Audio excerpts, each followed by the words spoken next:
माहिती आहे मला उशीर झाला जरा. अरे मी निघतच होतो तेवढ्यात देविकाचे आई वडील आले. सहजच.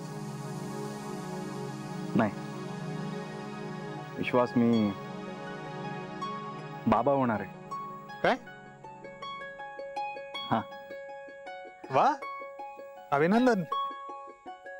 थँक्स यार. वा वा वा, मला खरंच आनंद झालाय एक मित्र म्हणून. सॉरी मी तुला असं बोलवलं, but I can't help. Try to understand. होऊ शकतं मला, पण इथे का असं बोलवलं तू? त्याचं कारण तुला माहिती आहे. तुला खरंच वाटतं का की मी कल्प्रिट आहे? अभिराम, माझा संशय सगळ्यांवर आहे आणि वाड्यामध्ये अशा गोष्टी घडतायत की ज्यामध्ये प्रत्येक जण कशात ना कशात तरी इन्व्हॉल्व आहे. मला असं वाटलं होतं की तू यामध्ये कुठेही नसशील, पण तसं नाही झालं. तू घरातल्यांना अंधारात ठेवून फ्लॅट घेतलास. हे बघ, मला माहिती आहे मी चुकलो, पण त्याची सगळी उत्तरं मी तुला दिली आहे. मला सगळ्या प्रश्नांची उत्तर नाही मिळाली अभिराम. मग तू विचार ना, मी सांगतो तुला. तू मला म्हटला होतास की घरच्यांबद्दल तुझ्या मनात खूप राग आहे. एखाद्या वेळी येतो मला राग. घर घेण्याचं कारण जेव्हा मी तुला विचारलं तेव्हा तू मला म्हटला होतास की घरच्यांना माझ्याबद्दल काही वाटत नाही वाटत. असं वाटण्याचं कारण, इनफॅक्ट तुला असं का वाटलं? मी सांगतो कारण. आपण हॉस्टेलला होतो तेव्हापासून मी तुला पाहत आलोय. अण्णांबद्दल तुझ्या मनात चीड होती, जी तू कधीही बोलून दाखवली नाहीस, पण तुझ्या बोलण्यातून मला ते सतत जाणवायचं.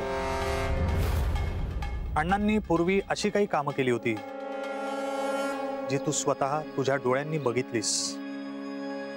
तुला अण्णांचा खूप राग यायचा आणि अण्णांनाही ही गोष्ट माहिती होती. त्यामुळे त्यांना कळून चुकलं होतं की तुला इथे ठेवून उपयोग नाही. तुला इथे ठेवणं त्यांना धोक्याचं वाटलं आणि म्हणून त्यांनी तुला हॉस्टेलवर पाठवलं.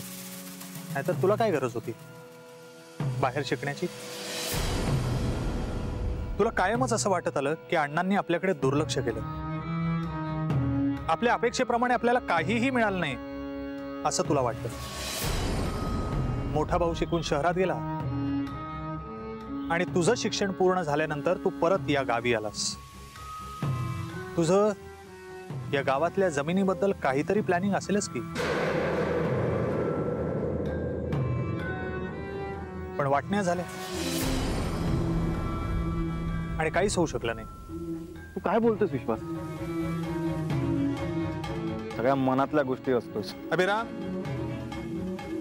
मी जर माझ्या मनाच्या गोष्टी रचत असतो ना, तर माझ्या गोष्टीमध्ये नेने वकील आलेच नसते.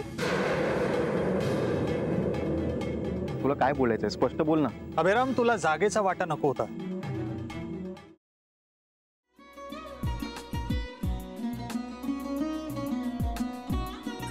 लावू का? असाच लावू ना.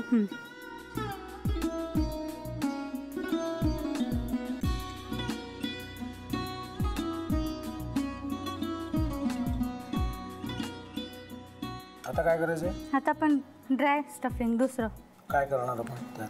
आपण ह्याच्यात मेयोनीज न टाकता बाकीचे सगळे साहित्य टाकायचे. अच्छा, हे सगळं. ऋतू, माझा तर विश्वासच बसत नाहीये.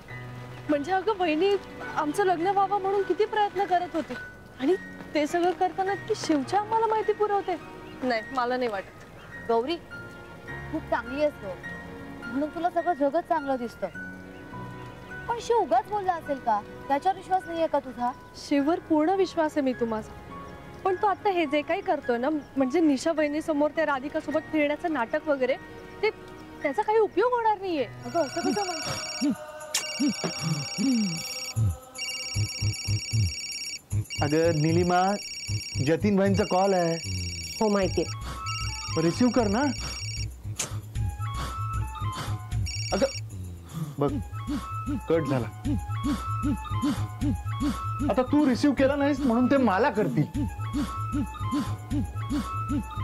अब पुन्हा आला बघ. घे बघू.